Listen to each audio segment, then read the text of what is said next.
भइली अइनी ससुरार बड़ी मोहला गता वही जा तड़पत होई है यार तड़पत होई है यार तड़पत होई है यार नया साल में शादी भइली अइनी ससुरार बड़ी मोहला गता वही जा तड़पत होई है यार तड़पत होई है यार सब कुछ देनी पर साल में हर नियत सब कुछ देनी हर साल में हर नियत असो कैसे मनई है ये ननदो लभर हमर हैप्पी न्यू ईयर असो कैसे मनई है ये ननदो जानू हमर हैप्पी न्यू ईयर जाए तो का करबो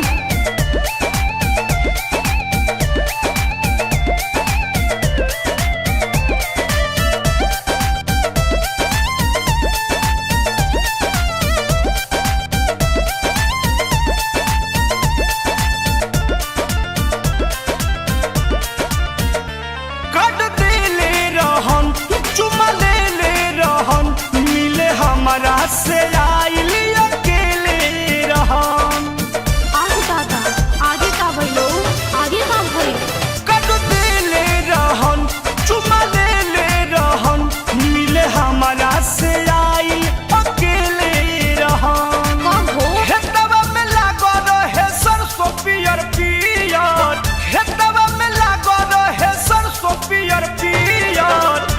असो कैसे मनई है ये ननदो लभर हमर हैप्पी न्यू ईयर असो कैसे मनई है ये ननदो जानू हमर हैप्पी न्यू ईयर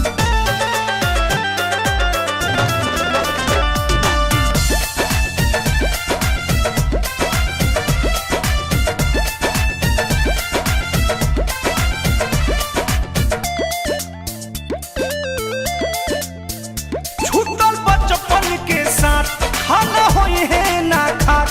तनी अपना मोबाइल से करा दो ना बात ना ना भैया मारे लगे हन छूटल बचपन के साथ खाना होई है ना खात तनी अपना मोबाइल से करा दो ना बात ना दादा अरुण बिहारी गम में पियत होई है बिया परमोध प्रेमी गम में पियत होई है बिया असो कैसे मनई है ये ननदो लभर हमर हैप्पी न्यू ईयर असो कैसे मनई है ये ननदो अपू हमर हैप्पी न्यू ईयर नया साल में शादी भइली अइनी ससुरार